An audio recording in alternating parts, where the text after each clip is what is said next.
Oi, gente, tudo bem? Meu nome é Natália Eugênio, médica e patologista. Estamos aqui em mais um vídeo para falar sobre gordura no fígado. Hoje nós vamos falar sobre o impacto do sono no sucesso e insucesso do tratamento de gordura no fígado. E por que nós vamos falar de sono hoje? Eu vejo que muitas vezes o sono ele é negligenciado nos consultórios, na nossa prática clínica e até na avaliação multiparamétrica dos nossos pacientes que têm um quadro de síndrome metabólica, obesidade, sobrepeso. E por que o sono ele é tão importante? Vocês já pararam para pensar por que o sono é tão importante? Por que os bebês dormem tanto?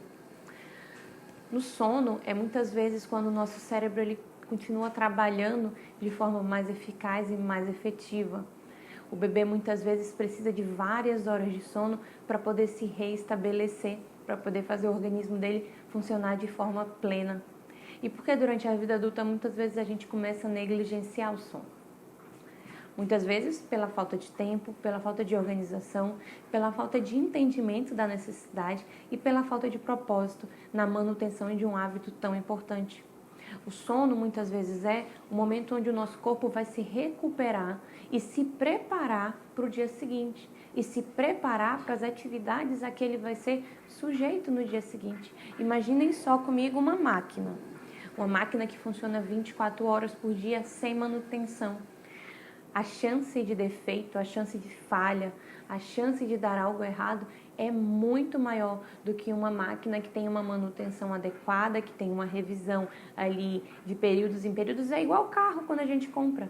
Ele não tem uma manutenção, ele não tem uma revisão após tantos quilômetros rodados. O nosso corpo é como se ele fizesse uma revisão no momento do sono. Eu preciso dormir para o meu corpo se restabelecer, para o meu corpo descansar. E mais que o descanso físico, o descanso psicológico, o descanso mental, o descanso de tantos ânimos que nós sentimos durante o dia, tantas emoções. O sono ele é extremamente essencial para o reestabelecimento completo da minha homeostase. O que é homeostase, Natália? Eu trago aqui uns nomes difíceis, mas porque a gente precisa começar a falar mais. Homeostase é o equilíbrio. Para um corpo funcionar de forma adequada, eu preciso de equilíbrio, eu preciso de homeostase, eu preciso de períodos de descanso adequado, eu preciso estar bem para o dia que vai começar. Vocês já perderam a noite de sono? Vocês já perceberam o quanto que o dia seguinte ele é mais difícil? O quanto nós estamos mais estressados? O quanto nós estamos mais impacientes? O quanto nós temos dificuldade em aderir ao que eu necessito no dia seguinte? E é interessante porque, como eu sou casada com um psiquiatra, a gente fala muito sobre hábitos de sono, hábitos de higiene do sono. E o quanto esses hábitos são deixados de lado. No nosso consultório, no dia a dia, uma queixa muito comum, e eu faço questão de perguntar aos meus pacientes: como você dorme? O que você dorme te deixa descansado? Como você se sente ao acordar? Como você se sente durante o dia? Por quê? Porque se eu não tenho um corpo descansando, eu vou ter um desequilíbrio hormonal. Para eu começar e para eu terminar o sono, eu preciso da liberação de hormônios. E aqui a gente nem vai falar tanto sobre isso, sobre a questão da melatonina, do cortisol, que o nosso sono ele depende diretamente da regulação hormonal do nosso organismo, do ciclo circadiano. Não sei se vocês já ouviram falar em ciclo circadiano, mas o ciclo circadiano é o que faz o nosso organismo funcionar em perfeita homeostase. Então, para eu dormir, ocorre uma queda fisiológica do cortisol. O cortisol vocês já devem ter ouvido falar muitas vezes, porque tem gente que dosa cortisol, tem doenças associadas ao cortisol. O cortisol ele começa a cair. E o que é importante eu saber? Que o cortisol, ele inibe a expressão da melatonina, ele inibe a produção da melatonina. Então, se o cortisol começa a cair, eu paro de inibir melatonina e a minha melatonina começa a subir. E essa melatonina subindo é o que dá um start para o meu organismo. Opa, peraí, tá na hora de eu dormir. E aí é nesse momento, com a melatonina mais alta e o cortisol mais baixo, que meu corpo consegue descansar. E aí, durante a noite, durante o período noturno, a minha melatonina começa a cair e o meu cortisol a subir. E aí é nesse momento que eu acordo com um pico de cortisol. Vocês já perceberam que quando a gente está doente, à noite a gente sempre fica pior? É por causa do cortisol. porque o cortisol é como se ele promovesse uma imunossupressão, um estado de analgesia, um estado de realmente alterar esse estado inflamatório. Então, durante o dia com o meu cortisol mais alto, eu me sinto melhor. Só que quando vai chegando a noite, que o meu cortisol para de funcionar, imagina que ele é como se fosse um corticoide. É como se o corticoide começasse a cair pela noite, todo esse estado inflamatório, ele ressurge. E é por isso que normalmente pela noite a gente se sente mais doente, se sente mais cansado. E é por isso também que desequilíbrio nessa produção do cortisol pode afetar o meu sono. É por isso que desequilíbrio nos hábitos de vida que promovem uma elevação de cortisol mais acentuada podem provocar um desequilíbrio no meu cortisol e no meu ciclo de sono. E aí a gente precisa falar sobre hábitos de higiene do sono. O que são hábitos de higiene do sono? Parece algo tão simples, mas que muitas vezes é difícil da gente trazer para o nosso dia a dia, para a nossa realidade, para a nossa vida, para a nossa vivência e colocar mesmo na prática. Hábitos de higiene do sono eu vou dar alguns exemplos práticos. Não é saudável você dormir com a luz ligada. Quando você for dormir, a luz precisa estar mais amena, a temperatura de onde você dorme precisa estar adequada. O celular, imaginem só, deu 8 da noite, você não tem mais que falar com o seu chefe. Ninguém precisa falar com você no período da noite. O que você vai fazer? Você vai desligar o celular e amanhã cedo você começa a mexer. Mas o que acontece muitas vezes?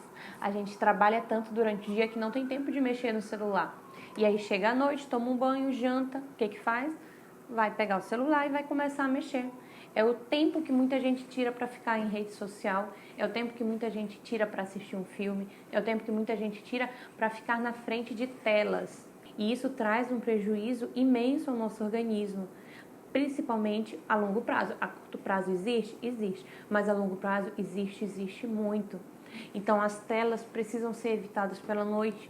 Se você possui filhos, 7 da noite não é mais para estarem em uso de telas. Inclusive, dependendo da idade, não é nem para estarem sendo submetidos ao uso de telas. Evitar fazer alimentações muito ricas em carboidratos, muito pesadas. Tenho certeza que em algum momento vocês já saíram para comer uma massa mais pesada, chegaram em casa e falaram: meu Deus, comi demais, não consigo nem dormir. E é exatamente isso. Então, o que a gente já falou? Verificar a luz do quarto, verificar som, verificar a temperatura, evitar o uso de telas, evitar alimentações muito pesadas. Eu até quero destrinchar a questão dos sons. O que é isso? A longo prazo não traz qualidade você dormir, você viver esse período que é para ser de repouso, sendo submetido a altos estímulos sonoros, porque o estímulo sonoro, ele também atua a nível central para inibir o nosso sono. Então é perigoso você ter um sono mais agitado. O nosso sono ele é dividido em fase REM e não REM.